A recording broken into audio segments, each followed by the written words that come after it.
예수께서 다시 바닷가에 나가시매 무리가 다 나와왔거늘 예수께서 저희를 가르치시니라. 또 지나가시다가 알페오의 아들 레위가 세간에 앉아있는 것을 보시고 저에게 이르시되 나를 쫓으라 하시니 일어나 쫓으니라. 그의 집에 앉아 잡수실 때에 많은 세리와 죄인들이 예수와 그 제자들과 함께 앉았으니 이는 저희가 많이 있어서 예수를 쫓음이러라. 바리새인의 서기관들이 예수께서 죄인과 세리들과 함께 잡수시는 것을 보고 그 제자들에게 이르되 어찌하여 세리와 죄인들과 함께 먹는가? 예수께서 들으시고 저희에게 이르시되 건강한 자에게는 의원이 쓸데없고 병든 자에게라야 쓸데있느니라. 내가 의인을 부르러 온 것이 아니요 죄인을 부르러 왔노라 하시니라. 아멘.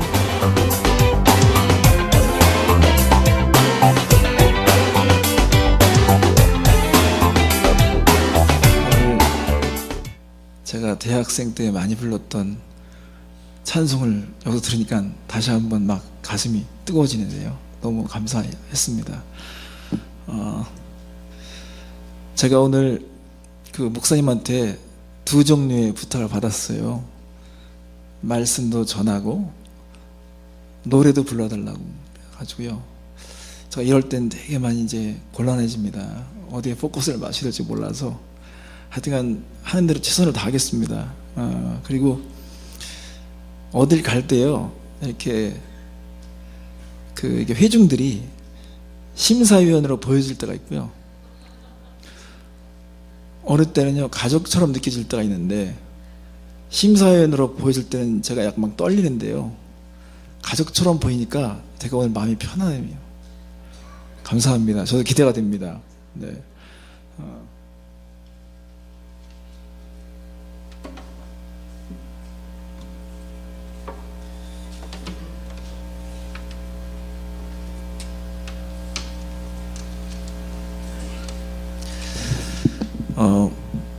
목사님이 아까 저 식당에서 식사를 하면서 저에 대해서 막 소개하는데 모르시는 분들이 많으시니까 저도 당황하고 목사님 특히 많이 당황하시는 것 같아요. 충분히 이해가 됩니다. 저는 저를 알리려고 돌아다니진 않았었으니까요. 근데 이제 교회에서는 제가 만든 노래를 많이 부르더라고요. 그러니까 내 영이 주를 찬양합니다. 들어보셨나요? 이 땅에 오직 주밖에 없네. 벌써 따라 부르시네요. 한 100여 곡 정도를 만들어서 교회에서 이렇게 예배 때 쫙 부르는 것 같아요. 그래서 제가 여기에 대해서 간증만 할래도 시간이 되게 많이 들어야 되는데 오늘 하여튼간 여러분과 함께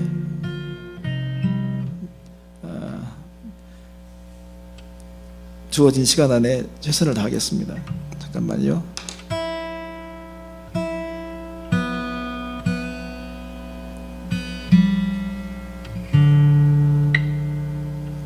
기타 줄이 온도에 민감하더라고요. 그래서 우리도 항상 조율이 필요한 것 같아요.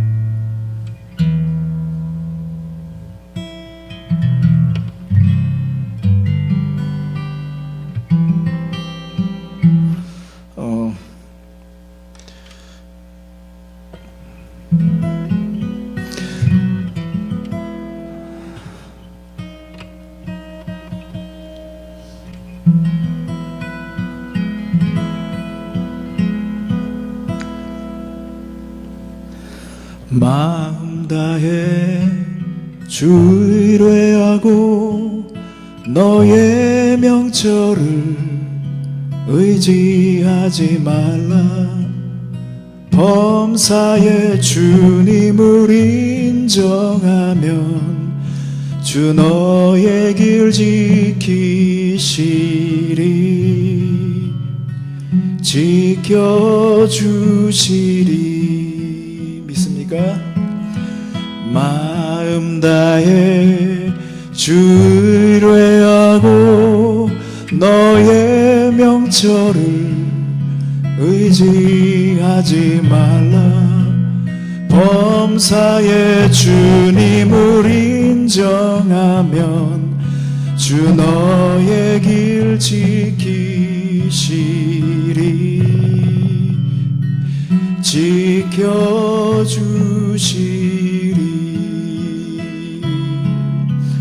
지켜주시리.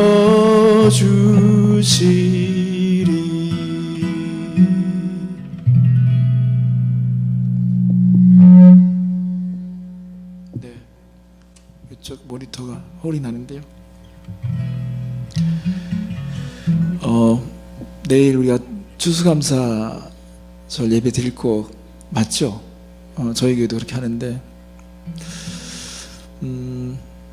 사람이 행복한 감정을 가질 때는 거기에 감사하는 감정이 있기 때문에 행복한 것 같아요. 인정하시나요? 불만 있으면 절대 행복할 수 없습니다. 작은 것이라도 행복한 것을 느끼고 있다면 그 사람은 뭔가 감사하는 마음이 있다고 저는 믿습니다. 그래서 그 감사하는 마음은 소유에서 오는 것도 아니고 어떤 그 사람의 지위에서 오는 것이 아니라 그 사람의 겸손함, 그리고 하나님께서 정말 다스린다는 걸 믿는 믿음에서 오는 것 같아요. 그래서 제가 오늘 새벽 기도하면서 생각해 봤어요.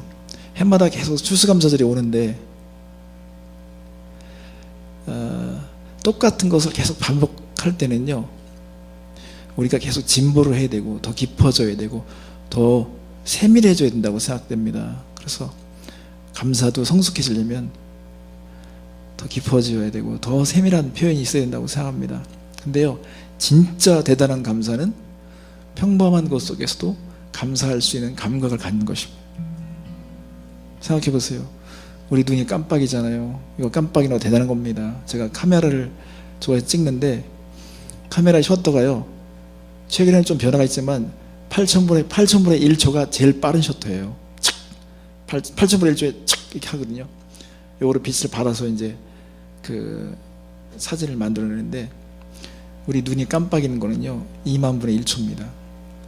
그러니까 사진기로 찍는 것보다 훨씬 더 빠르죠. 왜냐면 이 눈동자를 보호해야 되니까 엄청나게 바쁜 거예요. 지금 깜빡거리잖아요.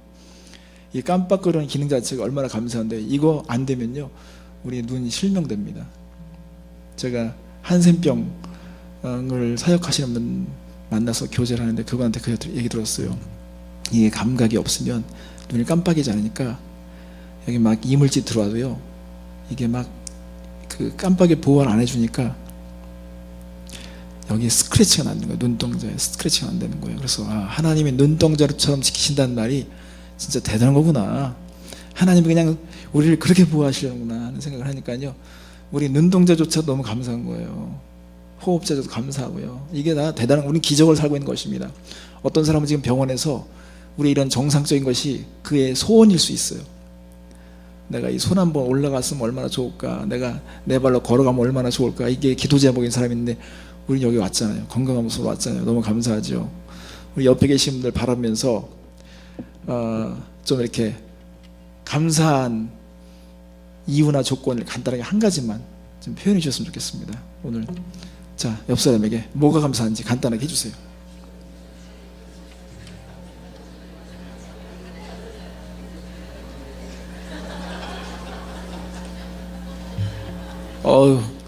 벌써 이렇게 웃음이 나오네요. 그렇다니까요.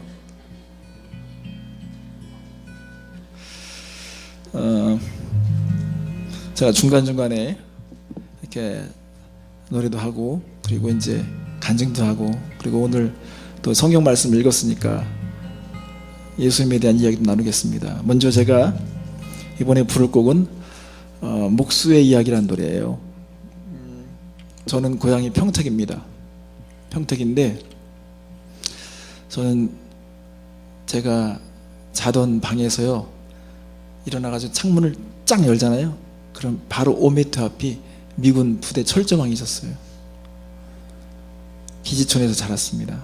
그래가지고요, 저희 동네에 그 직업이 두 종류밖에 없어요.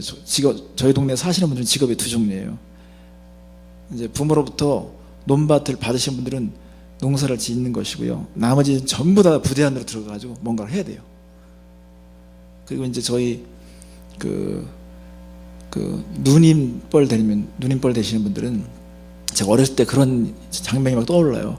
그 철조망가에서 아가씨들이 막 이렇게 서가지고 미군들을 자기를 불러주길 기다리는 그런 모습들을 제가 이렇게 보면, 그냥 저희 동네는 일찍부터 아이들이 꿈이 깨졌어요. 왜냐면 그 병풍처럼 미군 부대가 탁 우리를 봉대를 감싸고요. 너희들 여기서 살아라 그러면서 도망가지 말아라 그러면서 이렇게 우리 동네를 운명을 지어줬어요. 그러니까 고등학교를 졸업하는 것 자체는요 엄청 잘하는 거였어요. 중고등학교 졸업하는 사람들이 많지 않았어요. 일찍 아이들이 성에 눈이 띄고, 그 다음에 폭력, 그리고 또 그 동네에서 일어나는 많은 안 좋은 그런 모습들이 있어서요 우리가 배울 것이 없었습니다.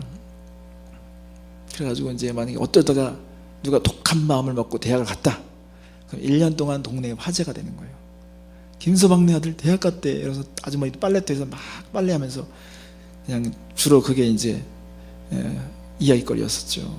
그러니까는 부모님들의 희망은 열심히 자녀를 키웠는데 아이들이 고등학교 졸업 못하고 일찍 무슨 뭐 살인사건에 연루되고, 그리고 일찍부터 아이들이 막 이 술 담배 쪄드는 것을 보면서 되게 막 좀 희망이 없었어요. 근데 저희 동네에 신기한 일이 생겼어요. 뭐냐면 카투사 아시죠? 카투사 군인들이요 저가 있는 그 시골 교회를 20명이 갑자기 들어온 거예요. 들어와가지고 이분들이 오늘처럼 성가대도 하시고 주일학교 선생님도 되어주시고, 그리고 보니까 이분들이 그 요소요소에 다 뭔가를 이렇게 봉사하시는데요, 저희는 주일학교 때 그 선생님들 만났어요. 근데 그 선생님들이 예수님을 전해줬어요. 그래서 저는 출구를 보았습니다. 그래서 저희 동네에 새로운 변화가 일어났어요. 저희 또래부터 다들 대학을 가는 거예요. 왜냐면 출구를 봤거든요. 세상은 우리가 보지 못한 새로운 출구가 있구나. 그러니까 예수의 빛을, 복음을 가져온 사람들이 저희 동네에 와가지고요 우리의 그 잠든 영혼을 깨워줬습니다. 그래서 저는 충격받았어요. 야, 우리가 알지 못하는 놀라운 세계가 있구나. 그들과 함께 다니면서 물든 거죠. 저 주일학교 선생님은 저희들을 몰고 다니면서 예수님에 대해서 실질적으로 가르치면서 그 실물 교육을 하셨어요. 그래가지고 동네에서 무슨 굿하는 소리가 있다 그러면 저희 그 반 아이들 데리고선 굿하는 데 가가지고 통성기도 시켰거든요. 그러면 저는 이제 기대가 되는 거죠. 여기서 무슨 일이 일어날 것인가. 이 영적 전투에서 기도하는데 갑자기 안에서 그런 얘기가 들리는 거예요. 여기 예수장이 있냐고. 그러니까 주인이 비싼 돈 주고 무당을 데려왔는데 이게 잘 안 된다고 그러니까 밖에 나오니까 애들이 기도하잖아요. 그래가지고 옛날에 재래식 화장실 있죠. 거기서 똥을 퍼다가 저희 머리다 막 훅 뿌리면 막 맞고 막 그랬던 지금 기억이 나요. 그때 참 열심히 믿었던 것 같습니다. 저희 선생님이 공중목욕탕 데려가면 통성기도 시켜가지고 왕왕거리고, 버스 타고 가면요 선생님이 앞장 딱 앞에 있어가지고 저희들 뒤에서 보란듯이 막 복음을 전하는 걸 시범을 보여주셨거든요. 점점 저희에 물들어가지고요 예수님의 제자들이 됐어요. 그래가지고요 저는 노래에 대한 그 고민과 노래에 대한 관심이 있다 보니까 노래를 만드는 사람이 됐고, 어떤 사람은 정치적으로 가고 어떤 사람은 경제로 가고, 그래가지고 그래서 저희 동네는 예수를 안 믿을 거 없어요. 왜냐면 이게 차이가 빛과 어둠처럼 차이 나니까. 명절 때만 됐다 그럼 예수를 안 믿겠다고 그냥 고집 부리는 사람들은 그냥 벌써 얼굴이 막 시커먼 거예요. 이 담배 술에 쪄들어가지고. 그런데 이제 예수 믿은 일찍 출구를 발견한 저희 친구들이 딱 이제 10년 20년 지나서 시골 가잖아요. 그럼 벌써 이 때깔이 달라요. 자동차도 몰고 들어오고 며느리들이 막 탁 들어오는데 며느리들도 보니까 막 볼만하고, 그러니까 역시 예수 믿어야 돼. 동네 아주머니들 예수 믿어야 돼. 그래가지고 예수를 다 믿었어요. 저는 제가 살면서 지금까지요 예수 믿은 것보다 더 잘한 선택은 없습니다.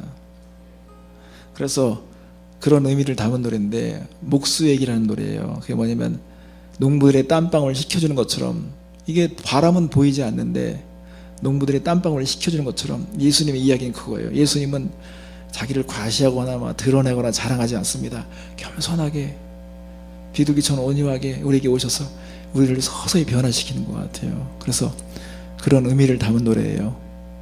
목수의 이야기 노래하겠습니다.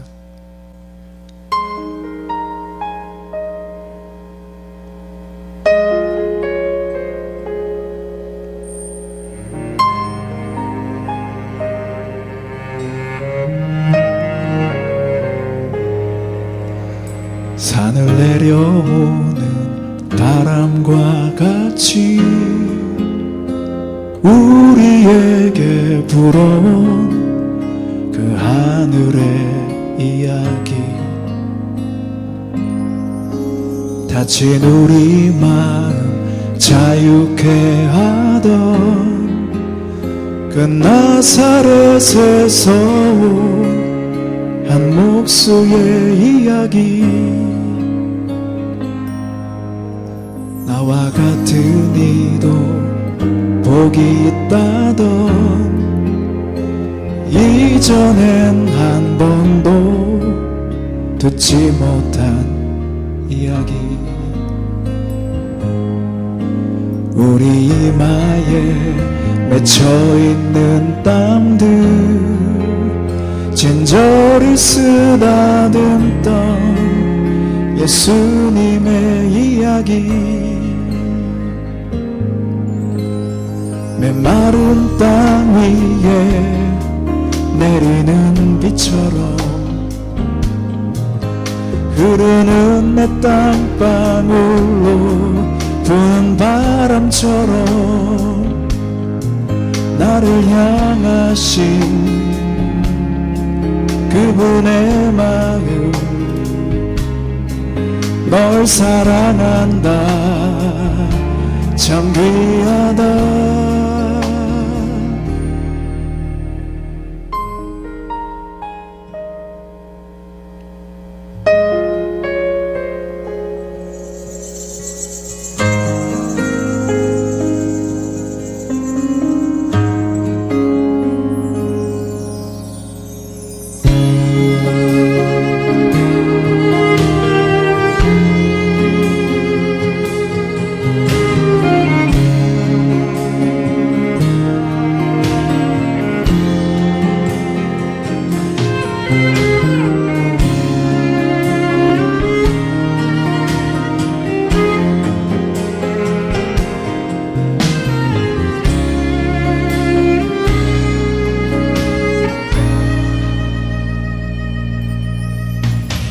메마른 땅 위에 내리는 비처럼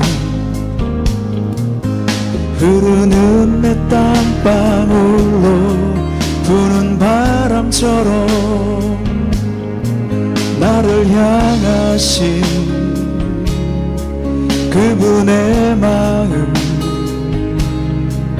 널 사랑한다 참 귀하다. 나와 같은 이도 복이 있다던 이전엔 한 번도 듣지 못한 이야기,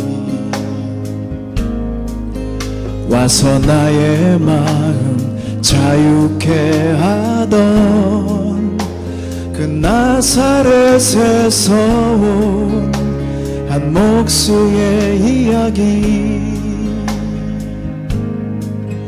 나의 모든 짐 그 어깨에 지고 갈보리 향해 가던 예수님의 이야기.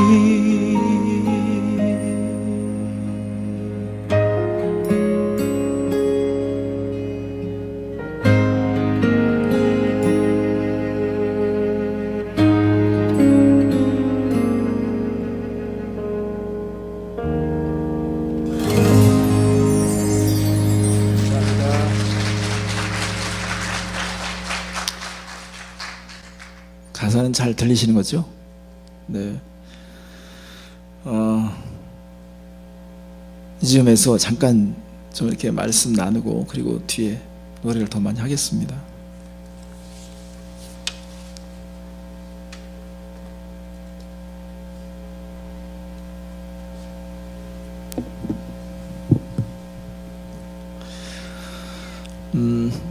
제가 50이 넘으면서 약을 많이 이렇게 복용을 하게 되더라고요. 건강에 대한 관심을 더 많이 갖게 되는 것을 보았습니다. 그래서 최근에 이제 종합 그 검사를 받고 또 이제 의사를 만나야 될 상황이었는데요. 요즘에는 이렇게 옐로우 페이지에 또 우리 젊은이들이 옐프라고 하는 그 앱에서요, 식당이면 식당 뭐 어디든지 간에 거기에 경험한 리뷰들을 달더라고요. 그래서 제가 내가 사는 지역에 리뷰가 좋은 의사가 누군가 쭉 보니까요, 어느 의사가 별 5개가 있는 거예요. 거의 퍼펙트한 거예요. 되게 궁금했어요. 보통 어떤 사람들은 그런 데 다니면 조금이라도 이렇게 막 비판적으로 불만을 얘기하는데 이분은 다 칭찬인 거예요. 그래서 궁금하다. 그런데 보니까 제가 다행히도 이 의사를 만날 수 있는 자격이 있더라고요. 보험이. 그래서 제가 그 병원에 가서 기다리는데요, 저보고 1시에 오라고 그러는데 1시 반에도 안 부르는 거예요. 약간 좀 불안 겸 기대 겸 이런 게 있어요. 뭔가 더 뭐가 있겠구나 이렇게. 근데 주변에 있는 사람 기다리는데요, 이 기다리는 사람들이 되게 차분하게 있는 거예요. 편안하게 있어요. 그래서 의사에 대한 신뢰가 있나 보다. 아니나 다를까 제가 한 40분 정도 지나서 저 불러서 갔어요. 갔더니 저를 놓고 30분을 시간을 끓이는 거예요. 여기도 앉아보고 사는 얘기도 들어주고, 그리고 또 막 이렇게 저에 대한 염려 이런 걸 하면서 얘기를 하는데 제가 감동이 오는 거예요. 한국에서는 그 의사들이 3분 진료를 하는 거가 익숙해가지고요, 딱 왔다가 3분 하고 그냥 내보내, 약 주고 내보내는 이런 분위기가 있다 보니까 이거 빨리 시정돼야 된다, 최소한 10분은 해야 된다 그러는데 이분은 30분인 거예요. 그러니까 제가 거기서 이렇게 30분을 그 의사님하고 얘기하다 보니까요, 제가 밖에서 저렇게 차분하게 기다리는 사람들이 이해가 되는 거예요. 나도 저런 혜택을 받겠지 하면서 기다리는 거예요. 그 안에 있는 사람들도 안에서 받으면서 밖에 있는 분들에 대한 생각들이 다 이렇게 서로 통하는 거죠. 그래서 야, 아직도 우리가 이런 훌륭한 의사가 있구나 하는 생각을 하면서요, 되게 올해 참 보람된 경험이 있었어요. 여러분이 생각할 때 훌륭한 의사란 어떤 의사라고 생각합니까? 어떤 의사가 퍼펙트한 의사라고 생각합니까? 저는 예수님을 저의 완전한 의사로 만났습니다. 왜냐하면 이 세상에 있는 많은 의사들이 있지만 좋은 의사들도 진짜 많죠. 그러나 간혹 우리에게 참 어려움을 주는 의사들도 있습니다. 저는 제 아내가 학생 때 이 하품을 잘못해가지고요, 이 관절이 여기가 좀 충격을 받은 것 같아요. 그런데 이제 의사가 이걸 치료하는 과정에서 이걸 잘못해가지고요, 이 귀를 째고 그 안에 뭘 드러내다가 고막이 나가고 그래가지고 한쪽 귀가 좀 약간 불안전해요. 그런 거를 지금 시대는요 바로 그게 막 고속거리가 되죠. 근데 그 당시는 되게 한국 사회가 다 순박하고 또 이렇게 그런 상황을 그렇게 다 덮어둘 수 있는 아량이 있었기 때문에 그런데, 저는 제 주변에 의사를 잘못 만나가지고요 너만 고생을 하는 사람을 봤습니다. 훌륭한 의사가 없다는 게 아닙니다. 분명 있습니다. 그러나 제가 오늘 말씀드리고 싶은 것은 훌륭한 의사를 넘어서 정말 완벽한 탁월한 진짜 의사가 예수님이라는 걸 말씀드리고 싶습니다. 저 여러분, 진짜 훌륭한 의사는요 병과 싸우지 않습니다. 인간의 무지와 싸웁니다. 병만을 상대하는 의사는요, 그것은 기능인 어떤 그 병을 고치는 데 급급할 수 있습니다. 그러나 진정한 의사는 왜 이런 병에 사람들이 방치되는가, 이런 병에 왜 사람들이 고생하는가, 이런 것들에 대한 무지와 싸우기 위해서 사람을 깨우죠. 예수님은 오늘 말씀에도 계속 가르치셨습니다. 인간의 무지를 깨우기 위해서 가르치셨습니다. 우리가 이제 손을 씻는 거 있잖아요. 병원에 가면 이렇게 요즘에 병원에 가면 이렇게 뭐 이렇게 착 해가지고 씻는 거 있잖아요. 요거 씻는 거가요, 200년 전만 해도요, 의사들에겐 이게 신성 모독이었습니다. 실제 역사에서 있었던 거예요. 오스트리아에서 산부인과 의사가 뭔가 이상하게 사람들이 계속 죽어나가고 아이들이 태어나는 걸 돕는 과정에서 이 병들이 옮겨지고 또 의사조차도 죽는 걸 보면서 이 의사는 거기서 궁금증을 가졌어요. 근데 이 의사가 깨닫게 된 거예요. 왜냐면 예전에는 죽으면 영안실을 가서 의사들이 그것도 관리해야 되고 그것도 조사해야 되면서 왔다 갔다 하면서 이 손을 씻지 않고 시체도 만졌다가 애도 봤다가, 그러니까 이게 막 병균들이 옮겨가는 이 상황들을 이걸 인식을 못한 겁니다. 그래가지고요, 도리어 어떤 경우에는 의사로 인해서 더 많은 사람들이 병이 옮겨진다는 사실을 알지 못했습니다. 이 피로 전염되는 거죠. 그래서 이 의사가 우리가 사람들을 집도할 때 손을 씻어야 된다는 걸 주장하는데 이게 의학계의 신성 모독이었습니다. 그래서 이 의사가 감옥까지 갔어요. 그리고 그 의사가요, 나중에 정신질환을 갖게 됐습니다. 이게 역사의 기록에 있습니다. 지금 우리에게는 손을 씻는 것 자체가 너무 자연스럽고 이건 마땅하다고 생각하잖아요. 그러나 어느 시절에는요, 이것 자체가 그들에게는 금기시대였고, 우리가 피를 만지는 이 신성한 임무를 감당하고 있는데 손을 씻는 것 자체가 자기들에게는요, 그것이 모독거리가 됐다는 것입니다. 자, 이 자리에 모인 사랑하는 성도 여러분, 인간은요, 진실하게 살고 싶어요. 진실하게 사는 사람들을 원해요. 그러나 진실이라고 하는 것은 우리의 힘과 노력과 애씀으로 되는 것이 아니라 진리에 가까워야 됩니다. 진리를 모르면 진실하게 살 수도 없습니다. 여러분, 간첩들 진실하게 일을 해요. 성실하게 일을 합니다. 대학생들 데모 진실하게 합니다. 지금도 한국도 많은 사람들이 촛불 집회를 합니다. 그렇지만 이 배후에서 그들이 누가 무엇을 조종하는지 잘 몰라요. 우리는 최선을 다한 것입니다. 그것처럼 인류가 그동안 살아오면서 이 무지에 대한 부분이 얼마나 가득했었는가. 특히 예수에 대한 무지. 그래서 훌륭한 의사는 이 병만을 치료하는 것이 아니라 인간의 무지에 대한 것. 그래서 우리가 한국도 선교사님들이 한국에 처음 왔을 때 제일 먼저 그들이 한 것은 교회를 세우는 것보다도 그들은 학교를 세웠고 병원을 세웠습니다. 이들에게서 무지함을 깨워야 되기 때문에 그렇습니다. 그리고요, 정말 위대한 의사는 이 병에 대한 책임을 질 수 있는 사람입니다. 우리가 병원에 갔는데 의사가 걱정하지 마, 이건 나아요, 내가 책임질게라고 하면 얼마나 마음에 안도감이 있습니까? 예수님은 세관에 앉아있는 세례를 바르면서 너는 나를 따르라 이렇게 말씀하셨습니다.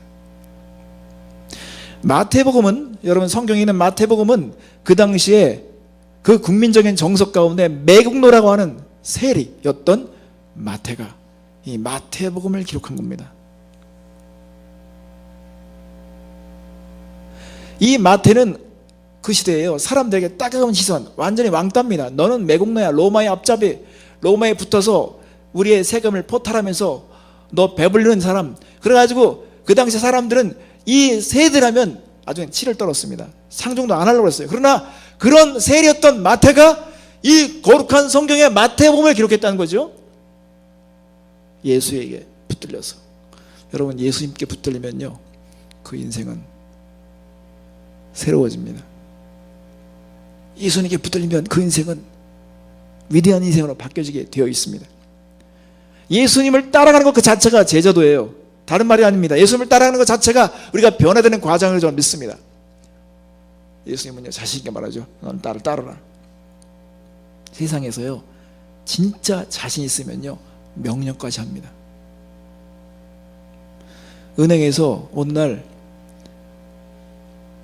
신문에요, 9시부터 5시까지 입금된 거에 대해서는 이자를 1000% 쳐주겠다, 이게 진짜 사실이라고 한다면 여러분 집안에 있는 동전도 다 찾아가지고 집어넣어야 되거든요. 근데 이것을 인정하지 않으면 막 화를 내서라도 막 당장 집어넣어 라고 말하겠죠. 그러나 자신이 없으면 그럴 수 있을까? 사정하죠. 예수님은 사정하지 않습니다. 왜냐하면 넌 나를 따르라, 십자가를 줘. 왜냐하면 예수님은 장차올 영광을 보는 것입니다. 미래를 보기 때문에 예수님은 그렇게 말씀하실 수 있는 거예요. 너희가 나를 따르면 반드시 너희들이 보게 될 날이 있을 것이라고 말씀하시는 것이죠. 예수님은 원인을 다 아세요. 왜 우리가 이런 병을 짊어졌는지, 왜 우리가 인생에 평화가 찾아오지 않는지, 왜 우리는 힘없이 살아가는지, 왜 우리는 의미를 찾지 못하는지 다 안다는 것이죠. 요건 제가 저의 경험을 통해서 알 수 있습니다. 저도요, 너무 사역에 막 지쳐가지고 힘에 겨워가지고요, 제 의지와 상관없이 하품이 한번 나왔어요. 집에 딱 들어왔는데 하품이 딱 나왔는데요, 갑자기 느낌이 이상한 거예요. 여기가 갑자기 뻐근한 거예요. 아니나 다를까 그 다음날 일어났는데 이게 입이 안 벌어지더라고요. 지금 꾸며서 말하는 게 아니에요. 진짜예요. 입이 안 벌어져요. 그래가지고요, 이 숟가락이조차 안 들어가려고 그러는 거예요. 그래서 약간 두려웠어요. 그러니까 누가 빨리 가서 병원에 가서 치료를 받으러 가지고 제가 캐톨릭 어느 병원에 갔어요. 가는데 갑자기 의사가 왜 오셨어요? 그러더라고요. 그래서 이게 이랬더니 이 의사가 갑자기 제 턱을 딱 치는 거예요. 이거를. 저는 그날부터 입이 더 안 벌어졌습니다. 그래가지고 이게 숟가락조차도 이제 안 들어가는 거예요. 이런 못된 의사. 그래서 제가 막 더 가슴이 막 두근거리는 거예요. 그래서 어떻게 되나 나 이거 한 번도 이렇게 해가지고 심각한 병을 안 하라는데. 그래서 제가 이제 병원 막 소문내야 된다고 해서 소문을 막 듣더니 저희 친척 누군가가 무슨 약도를 그려주면서 제기동 어디 이렇게, 여러분 저 청량리 근처 제기동 어디인데 그렇게 하면 여기 적고론을 가라고 그러는 거예요. 적고론? 이걸 적고론에 가야 되나? 그냥 적고론 하면 저는 약간 좀 신령한 할아버지 같은 느낌이 떠올라가지고 여기 가서 또 내가 어떻게 되는 거 아닌가 그래가지고 제가 그래도 아프니까 적고를 찾아갔어요. 그래서 2층으로 가다가 계단 올라가는데 약간 좀 떨림으로 올라가는 거죠. 근데 딱 제가 들어가는 순간 저의 환상이 다 깨졌어요. 새파란 젊은이가 옷도 약간 꼬잘꼬잘한 하얀 옷을 입고 오시는 거예요. 어떻게 오셨어요? 그러는 거예요. 그래서 제가 약간 좀 불신이 가득한 마음으로 이렇게 했더니 이분이요, 양손가락 가지고 딱 누르면서 여기 아프지요? 그러는 거예요. 제가 자지러지는 줄 알았어요. 진짜 아팠어요. 그런데 마음은 기뻤습니다. 왜 그랬을까요?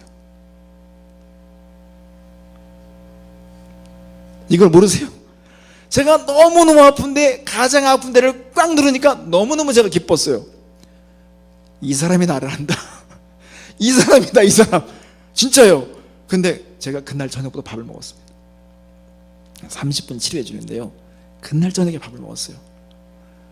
이야, 그러니까 환자는 의사 잘 만나야 되고요, 또 어떤 의사에 만나야 되냐면 진짜 핵심을 찌를 수 있는 사람, 내 가장 고통스러운 걸 알 수 있는 사람, 내가 무엇 때문에 그렇게 고생하는지를 알아서 정확하게 그걸 딱 집어줄 수 있는 의사, 그런 의사를 딱 만나니까 제가 그날 저녁에 해결을 받았어요. 예수님은 왜 우리 인생이 고달픈지, 왜 우리 인생이 허무가 찾아오는지, 왜 우리 인생이 평화가 없는지 이걸 다 아세요. 믿습니까? 수고하고 무거운 짐진 자들아 다 내게로 오라, 내가 너희를 쉬게 하리라. 예수님처럼 이렇게 확실하게 진단을 내리시는 분이 없어요. 나는 길이다, 진리다, 생명이다. 나는 포도나무다, 너희는 가지다. 성도 여러분, 예수님이 말씀하신 것 자체는요, 그건 폭탄선언입니다. 예수님이 말씀하신 것처럼 똑같이 어떤 인간이 얘기했다, 그러면 그 인간은 정신병자이든지 메시아의 망상에 빠진 존재일 거라고 생각합니다. 자, 그렇다면 여러분, 한번 우리가 공정하게 한번 내려놓읍시다. 내려놓을 거면 생각해 보세요. 예수가 히스토리간 역사 속에서 살다간 존재라는 것을 인정하십니까? 누가 가정으로 만들었을까요? 예수라는 인물을 그냥 누가 픽션으로다가 그냥 소설처럼 만든 존재라고 생각하세요? 아니잖아요. 예수라는 인물은 분명히 역사 속에서 존재했던 인물, 이순신, 세종대왕처럼 예수라는 인물은 그는 존재한 거예요. 왜냐하면 대형 백과사전에 예수라는 인물에 대해서 기록한 서술이 제일 많거든요. 이게 만약에 역사적인 존재가 아니라고 한다면 그건 마귀의 말입니다. 마귀가 말하는 거예요. 마귀의 사주를 받아서 그렇게 말하는 거, 아니면 역사를 모르든지 무식하든지. 그러나 예수라는 인물은 역사 속에 분명히 존재했던 인물이라는 걸 인정한다면 예수가 평소에 어떤 말을 했을까요? 예수님은 나를 믿는 자는 아버지를 믿는 것이라고 말씀하셨습니다. 나사로야 나와라. 무덤 속에서 죽었던 나사로를 나오라는 거예요. 그리고 잠든 소녀에게 이건 죽은 것이 아니라 잔다고 말씀하셨습니다. 나는 부활이요 생명이라고 말씀하셨습니다.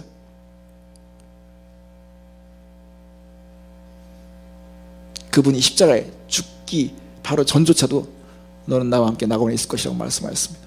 이렇게 확신 있는 말씀하셨던 분이 예수라고 한다면, 이 예수가 역사적 인물이면서 그렇게 말씀하셨다고 한다면 우리는 어떤 인간도 비껴갈 수 없는 그런 태도가 있어야 합니다. 뭐냐면 이 예수가 진짜 그렇게 말씀하실 수밖에 없는 분이시든지 아니면 정신병자 아니면 사기꾼이든지 그렇게 말해야 됩니다. 그래서 나니아 연대기라는 소설을 쓴 C.S. 루이스라고 하는 사람도 원래는 불가지론자, 무신론자였는데 이 예수를 그가 만났습니다. 그래서 어떻게 하면 이 예수를 사람들에게 알려줄까, 이런 사람들에게 이것을 어떻게 연결시켜줄까 하면서 그가 계속 소설을 쓰는 내용들이 다 이런 겁니다. 배너라는 영화도 그 영화가 소설로 만들어지기 전에 웰리스라는 사람이 내가 이 세상에 있는 모든 기독교인들이 주일날 교회에 가는 거, 매일같이 주일마다 교회 가는 거, 그리고 그들이 가서 헌금을 내는 거, 이거 내가 금지시켜줘도, 이거 못 가게 해줘도 난 인류에서 가장 큰 봉사를 한 거구나 해가지고 예수가 하나님의 아들이 아니라는 것만 증명하면 사람들이 교회 안 나가겠다 생각하고 이것을 자기가 연구하면서 도서관에서 앉아가지고 성경을 들이파다가 그는 거기서요 무릎을 꿇을 수밖에 없었습니다. 나의 주, 나의 하나님. 그때 받은 감동으로 쓴 소설이 배너라는 소설입니다. 저는 그동안 제가 신앙생활을 하면서요 제가 확신하는 타입이 있습니다. 그거 뭐냐면 사람이 사고 자체가 일관적이지 않은 사람들은요 절대 희망이 없습니다. 어제 노란 색깔 좋아했다가 오늘 파란 색깔 좋아한다는 사람, 그리고 그때마다 감정이 다르고 말이 표현이 다르고 가치가 다른 사람들은요 종잡을 수 없어요. 그러나 어떤 사람은 일관성 있는 사람이 있어요. 예수를 안 믿더라도 일관성 있는 사람이 있어요. 예수를 거부하더라도 일관성 있는 사람이 있어요. 그런데 분명한 것은 일관성 있는 사람은 예수를 꼭 만나더라는 것입니다. 사도 바울은 일관성 있는 사람이었어요. 예수 믿는 사람을 잡아다가 죽이는 일까지 하던 사도 바울은 일관성 있는 사람이었어요. 일관성 있는 사람은 그 일관성 때문에 예수를 만나더라고요. 그러나 일관성이 없는 사람들은 비겁하든지 무지하든지 일관성이 없는 사람들은 예수를 안 믿을 핑계를 대는 것이죠. 그러나 일관성 있는 사람들이 예수와 맞닥뜨렸을 때 진지하게 고민할 수밖에 없습니다. 예수가 역사적인 인물이고 예수가 그렇게 말을 했고 예수 때문에 영향을 받은 사람들의 삶이 갈라졌다면 BC와 AD가 갈라지듯이 우리 달력조차도 예수에 의해서 지금 영향을 받은 거라고 했을 때 예수를 우리는 그냥 지나칠 수 없다는 것이죠. 예수님은 그래서 우리의 이 문제에 대해서, 우리 인생의 문제에 대해서 정확하게 아셔서 이 땅에 오신 것입니다. 우리의 눈높이에 오셔서 우리를 도와주고 싶은 것이죠. 그리고 더 놀라운 것은요, 예수님이 왜 위대하시냐면요, 예수님은 환자들을 사랑하셨습니다. 사랑하셨어요. 병과 환자를 구분하셨습니다. 이 병과 환자를 한꺼번에 몰아서 그 병이 걸리면 그 병 걸린 사람을 그 병과 함께 같이 취급하는 그런 의사가 아니라 그렇게 막 무시하거나 그 병과 걸린 병에 빠진 병에 그렇게 영향된 사람들을 그렇게 막 다루는 분이 아니라 이 병은 병이고 환자를 사랑하셨어요. 죄와 죄인을 구분하셨습니다. 죄인은 미워하지만 죄인을 사랑하신 분이셨어요. 그러니까는 여기 종교 지도자들이 그 당시에 세리, 창녀 취급하지도 않는 이 종교인들의 잣대로 봤을 때는 취급줘서도 안 되는 이런 사람들과 예수님이 같이 식사를 하니까 이 종교적인 지도자들이 화가 난 거예요. 저자가 세리와 창녀들과 친구처럼 함께 먹고 함께 즐긴다. 그러니까 예수님께서 말씀하셨습니다. 나는 건강한 사람에서 온 것이 아니다. 나는 병든 자를 치료하기 위해서 왔다고 말씀하셨습니다. 이게 예수님에게 있어 위대한 면이십니다. 이렇게 좋은 분이 없어요. 이렇게 겸손하신 분이 없어요. 이렇게 완전하신 분이 없어요. 복음은 다른 게 아닙니다. 예수에 대한 이야기입니다. 예수 그분이 무엇인가? 종교에 대한 이야기합니다. 복음은 교회가 어떠는 이런 얘기 아닙니다. 복음은 예수에 대한 이야기입니다. 제가 한 번은 어느 과일점에 갔는데요. 이 과일점에 과일을 사러 먹고 싶어 갔는데 이 아주머니가 갑자기 저한테요. 딱 배를 반을 뚝 자르더니 반을 주는 거예요. 저 깜짝 놀랐어요. 보통은 하나 가지고 딱 쪼개놓고서 그 중에 하나 줄 줄 알았던 이분이 그 즉석에서 배를 갖다가 싹 잘라 드셔보세요. 왜 그랬을까요? 생각할 줄 아시는 분들은 벌써 답을 얻었을 것 같아요. 자신 있는 거죠. 너는 이거 먹고선 안 사고 못 배겨. 그냥 빡 잘라가 딱 주는 거예요. 근데 제가 2상자를 샀어요. 너무 맛있어가지고. 그때 제가 깨달았어요. 이 과일에 자신 있는 사람은 아까워하지 않는구나. 맛보면 빠져나가지 못할 거라고. 오늘날 교회가 우리의 삶을 배워주면서 세상 사람들이 나 좀 맛보라고 할 수 있는 교회가 되지 못한 것이 안타깝죠. 여러분을 겪었을 때 나도 교회 가야 되겠다. 어떻게 저럴 수가 있을까라고 하는 이런 마음을 갖게 하는 것이 원래 예수님의 비전이었어요. 예수님의 꿈이었어요. 그러니까는 교회가 잘못돼서 그렇지 예수님이 잘못된 건 아니거든요. 근데 교회 때문에 예수님조차도 욕을 먹고 있으니까 뭔가 잘못된 거죠. 그래서 어떤 사람들은 생각을 바로 해야 됩니다.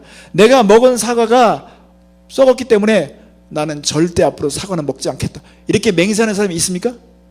없어요. 썩은 사과 안 먹으면 돼.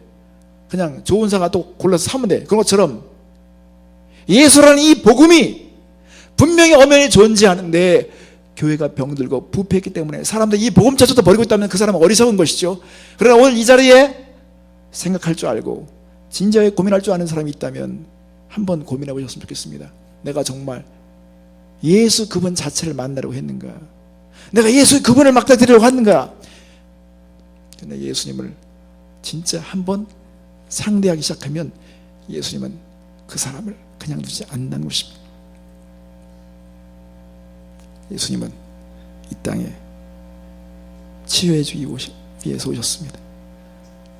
우리를 회복시키기 위해 오신 것입니다. 우리를 위대한 인생으로 만들기 위해서 오신 것입니다.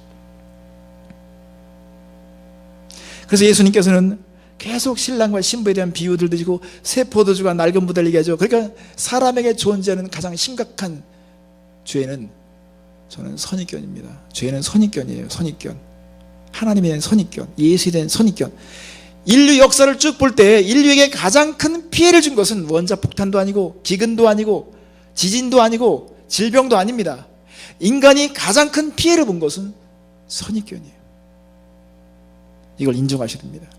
아유, 나사렛에 무슨 선한 것이 날 수 있어. 나사렛은 나다나엘은 그렇게 말했죠. 그러나 나사렛에는 예수가 거기서 자라셨습니다. 그러면 내 안에 혹시 하나님에 대한 선입견, 예수에 대한 선입견, 교회에 대한 선입견이 있다? 그러면 한번 돌아와 보셨으면 좋겠습니다. 오늘 예수님께서는 건강한 자에게는 의사가 쓸데없다. 건강한 사람은 의사 생각하지 않습니다. 그러나 아픈 사람들은 끊임없이 이 치유에 대한 집착, 이것을 고쳐야 되는 데 대한 이런 마음이 있습니다. 예수님은 그래서 스스로 자신을 죄인이라고 생각하는 사람, 자신을 아프다고 말하는 사람, 자신이 지금 고통받고 있다고 말하는 사람, 자신은 지금 치유가 필요하다고 말하는 사람들 위해서 오셨다는 것입니다. 그래서 참 소경은 다른 게 아닙니다. 자기가 죄인인 것을 보지 못하는 게 참 소경입니다. 진정한 안진뱅이는 누굴까요? 예수 이름을 한 번도 스스로 불러본 적이 없는 사람이 안진뱅이입니다. 예수님이 나를 사랑한다, 나를 기뻐한다는 이런 음성을 한 번도 듣지 못하고 신앙생활하는 사람, 이런 사람들은요 귀먹은 겁니다. 오늘 저는 여러분을 예수 앞에 초대하고 싶습니다. 그 의사 되신 예수님 앞에 초대하고 싶습니다. 한번 제가 노래하기 전에 여러분에게 진지한 시간을 드리겠습니다. 잠시 한번 눈을 감겠습니다.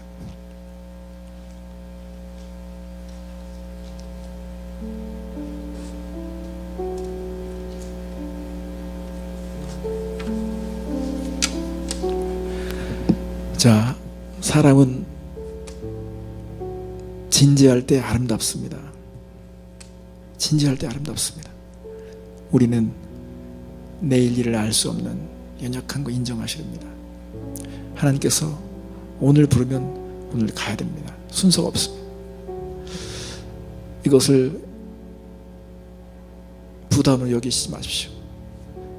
우리가 오늘 이 시간에 예수님, 내가 예수님에 대한 오해가 있었다면, 예수님에 대한 무관심이 있었다면, 예수님에 대한 선입견이 있었다면 내려놓으셨으면 좋겠습니다.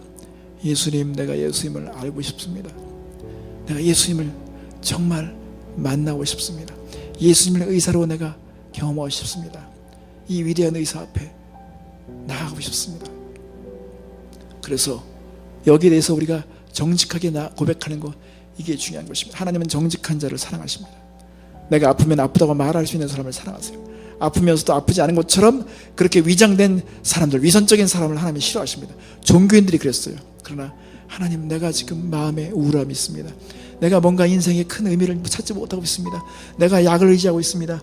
내가 주님, 뭔가 내 마음에 큰 허무가 밀려오고 있습니다. 요즘에 내가 뭔가 허탈함이 있습니다. 주님, 힘이 없습니다. 평안을 찾을 수 없습니다. 감사한 마음보다 원망하는 마음이 있습니다. 여러분, 예수님께서 보혈의 피로 우리를 씻기시기 원하십니다. 오늘 이 시간에 여러분 가운데서 저는 예수님을 나의 구주, 나의 하나님으로 믿고 싶습니다. 내가 예수를 만나기 원합니다 하는 사람들은 오늘 좀 조용히 오른손을 들어줬으면 좋겠습니다. 감사합니다. 네, 감사합니다. 너무 감사합니다. 네, 손을 높이 드셨어요. 이것이 여러분의 하나님을 향한 여러분의 표현이고 반응이라고 생각합니다. 감사합니다. 저는 오늘 사실 한 사람 때문에 왔어요. 오늘 한 사람이 있을 거라고 생각하고 왔어요. 그러나 오늘 많은 분들이 손을 주셨습니다. 그렇습니다. 우리가 돋보기를 들고서는요, 수십 년 들고 돌아다니만 한다고 해서 돋보기를 가지고 우리는 연기를 구경할 수 없습니다. 그러나 5분만이라도 잠잠히 기다리면서 한 곳에 초점을 보면 종이 위에서 연기가 피어오르는 것을 볼 수 있는 것처럼 우리가 예수님에게 집중하며 예수님을 알고자 한다면 우리 인생에 혁명이 일어날 것입니다. 그 인생은 변할 것입니다. 하나님이 하신 일을 보게 될 것입니다. 자, 좀 더 제가 용기를 드리겠습니다. 그 자리에서 일어나 주셨으면 좋겠습니다. 그 자리에 일어나세요. 일어나셔서 조용히 주님의 그 부르심 앞에 나갔으면 좋겠습니다. 감사합니다. 여러분, 다시 한번 용기 드리겠습니다. 예수님의 피 묻은 손을 거부하지 마십시오. 예수님보다 더 위대하고 더 겸손하고 예수님보다 더 좋은 분은 없어요. 이분의 손을 뿌리치는 것 자체는 이것은 하나님을 모욕한 것이고 하나님을 서운케 하는 것입니다. 우리의 신앙생활은 예수를 아는 것에 달려 있습니다. 그래서 사도 바울은 내가 예수를 아는 것에 모든 것을 걸겠다고 했습니다. 내가 배설물을 여기겠다고 말씀했습니다. 이 시간에 이미 예수를 영접하신 분들이나 예수님을 알고 있는 분들은 함께 이 시간에 기도했으면 좋겠습니다. 저와 함께. 그리고 오늘 서 계신 분들도 저와 함께 기도해 주시고, 앉아 계신 분들 그렇게 저와 함께 기도해 주셨으면 좋겠습니다. 사랑의 예수님, 함께 따라하세요. 사랑의 예수님, 우리 위해 죽어주심을 감사드립니다. 내가 죄인인 것을 인정합니다. 내 안에 오셔서 나를 다스려 주시옵소서. 내 인생을 책임져 주시옵소서. 나의 주 나의 하나님이 되어 주시옵소서. 하나님, 나를 고쳐 주시옵소서. 주님을 위해 살기 원합니다. 예수님의 이름으로 기도합니다. 아멘. 감사합니다. 네, 앉아주시죠. 감사합니다. 오늘 여러분, 저는 오늘 여기 와서 큰 보람을 느꼈습니다. 저는 한 사람이라도 하나님 만날 수 있으면 좋겠다 그러는데 몇 분이 또 이렇게 저와 함께 고백하셔서 감사드립니다. 예수님 참 좋으세요. 예수님만큼 좋은 목적을 가지고 오신 분이 없고요. 전 예수님 생각하면요, 너무 감사한 거예요. 어떻게 이럴 수가 있을까? 세상에 사람들이 정의를 외치고 뭔가 의로운 걸 주장하지만 목숨을 내놓는 사람 없어요. 예수님은 십자가에 죽으셨습니다. 그래서 오늘 이렇게 예수님을 또 이렇게 새롭게 만나고 결단하신 분들은요, 좋은 공동체를 만나셨으면 좋겠습니다. 공동체를 만나면 하나님께서 그 공동체를 통해서 말씀하실 것입니다. 제가 저희 집에 그 딸이 하연이라고 있어요. 하연이. 그래서 너는 하나님과 연애해라. 그래서 이름을 하연이라고 줬는데, 하연에게 주는 노래를 여러분께 나누겠습니다. 그런데 사람들이 참 이렇게 많이 이렇게 비교의식 속에 사는 것 같아요. 열등감. 근데 우리가 이제 인터넷에 보면 클릭을 딱 누르면, 무슨 맵 같은 걸 클릭을 딱 누르면 그걸 중심으로 맵이 바뀌잖아요. 쭉쭉 바뀌잖아요. 것처럼 하나님은 여러분을 딱 클릭했을 때 여러분의 삶에서 하나님 나라가 쫙 열릴 수 있는 그런 삶이 됐으면 좋겠어요. 그게 이 하연에게가 담긴 의미인 것 같습니다. 하연에게 노래 나누겠습니다. 저희 딸에게 주는 노래입니다.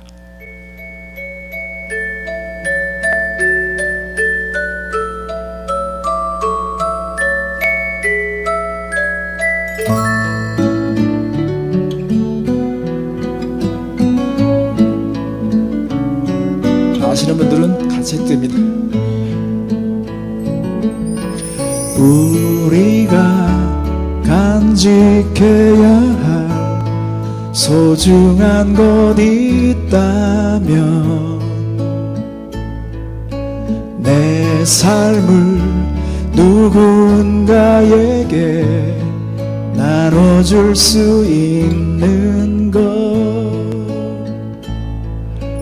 약하고 어리석은 나 자신을 본다 해도 그 모습 그대로를 사랑할 수 있으면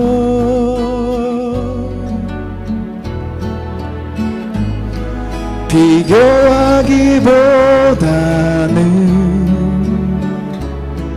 나 자신을 갖고 가고 우리를 사랑하신 그분을 믿으며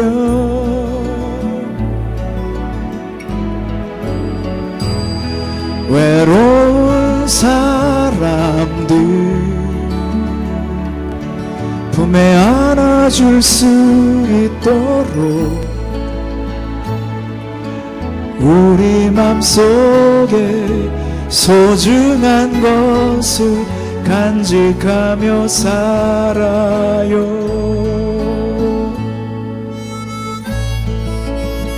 우리 옆 사람에게 축복합시다. 당신은 소중합니다. 당신은 특별합니다.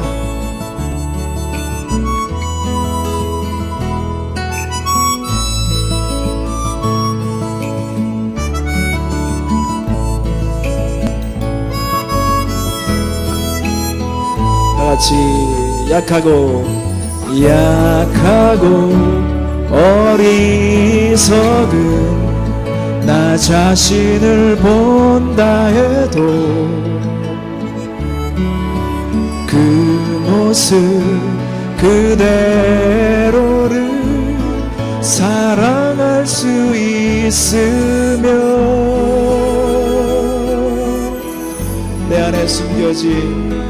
내 안에 숨겨진 큰 비밀을 발견하고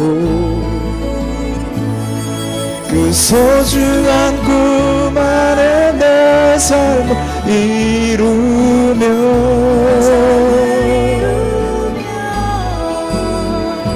삶에 지친 사람들 찾아와 쉬어가도록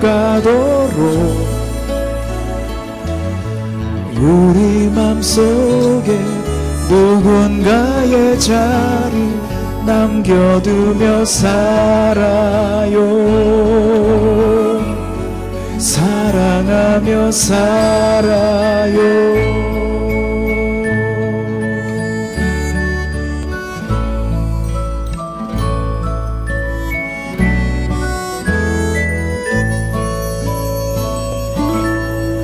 감사합니다.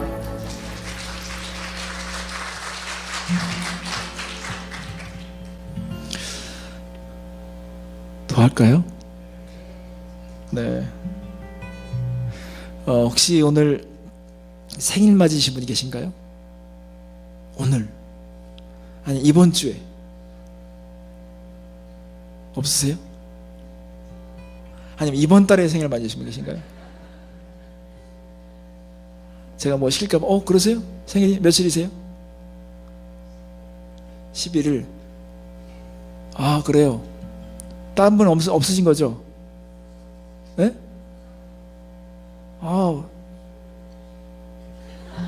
그러세요. 그러면 더 이상 없으신 거죠? 생일이 있어요. 근데 아까 왜 안 하셨어요? 그랬어요? 그러시구나.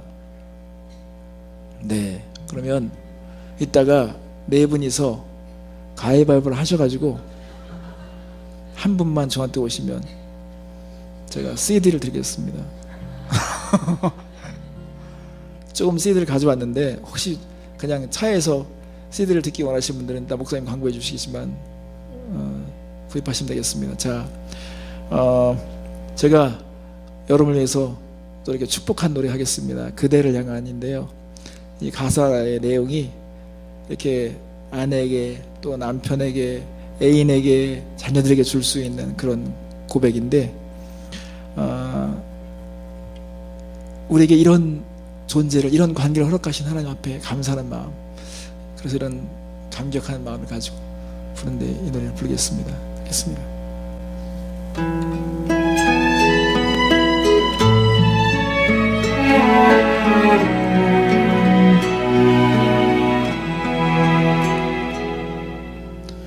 그대를 향한 나의 마음은 어둠은 어쩔 수 없는 깊고 깊은 생명의 빛. 그대를 향한 나의 마음은 아침 내 창가에 내린 햇살과 같네. 그대를 향한 나의 마음은 절망은 어쩔 수 없는 날마다 새로운 소망. 그대를 향한 나의 마음은 이토록 나의 전부를 아름답게 해. 내 시로는 너무 부족한 내 노래 다 담을 수 없는 내가 전에 느끼지 못한 새로운 나의 기쁨. 그대를 향한 나의 마음은 그대를 내게 허락한 그분을 보게 하는 힘. 그대를 향한 나의 마음은 이토록 나의 전부를 아름답게 해.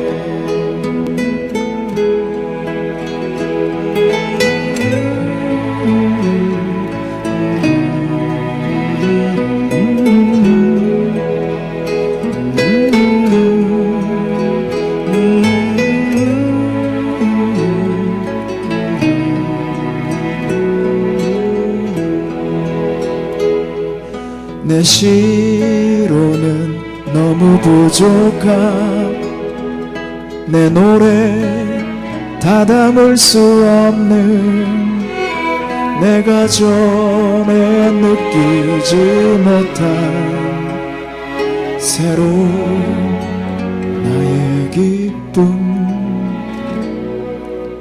그대를 향한 나의 마음은 그대를 내게 허락한 그분을 보게 하는 힘 그대를 향한 나의 마음은 내게와 나의 전부를 아름답게 해 내게와 나의 전부를 향기롭게 해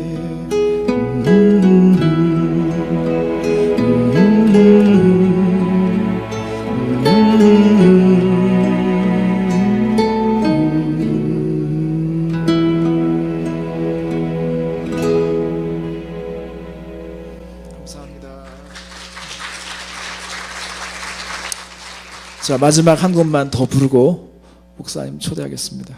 네. 여러분, 생선을 싼 신문지에서 비린내가 나죠. 속일 수가 없습니다. 예수님을 많이 싸면, 예수님을 많이 생각하면 우리에게 예수 향기가 날 수밖에 없습니다. 저는 예수님 닮는 것만큼 더 큰 소원과 목표는 없다고 생각해요. 그래서 소원 노래 하겠습니다. 그래서 최근에 작년에 가수 이승철 씨가 이 노래를 자기 앨범에 담아가지고 앨범을 냈는데 그만큼 사람들에게 많이 알려져 있는 노래인데 여러분 오늘 마지막 제가 이 소원 노래하고 마치겠습니다.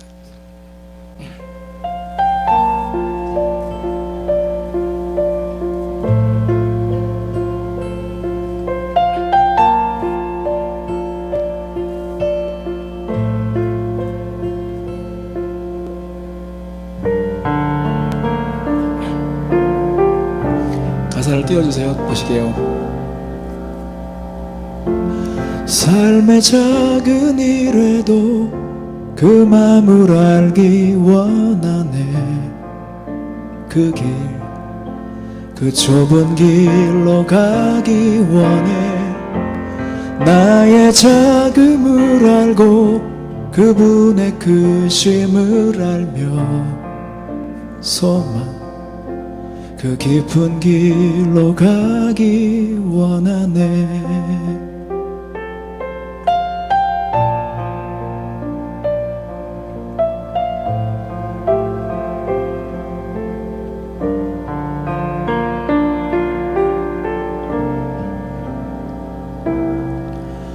저 높이 솟은 산이 되기보다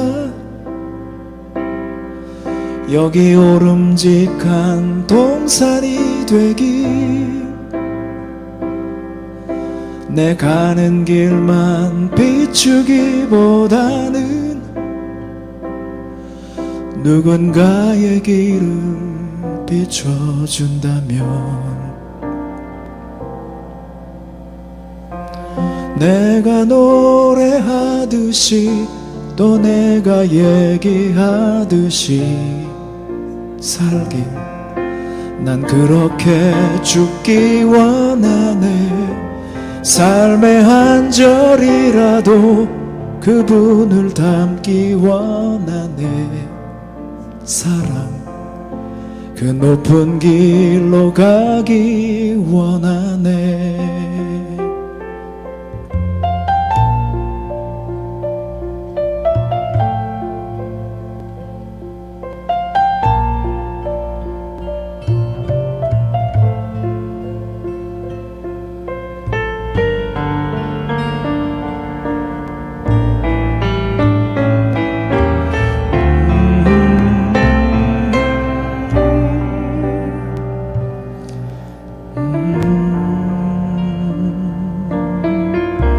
아시는 분들 다 같이 저 높이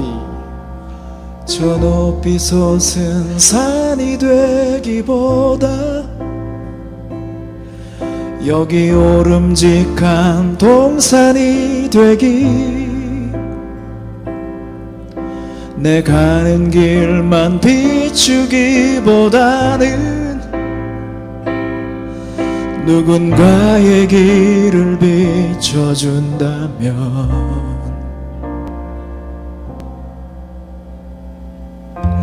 내가 노래하듯이 또 내가 얘기하듯이 살기, 난 그렇게 죽기 원하네. 삶의 한 절이라도 그분을 닮기 원하네. 사랑 그 깊은 길로 가기 원하네. 그 좁은 길로 가기 원하네. 그 깊은 길로 가기 원하네.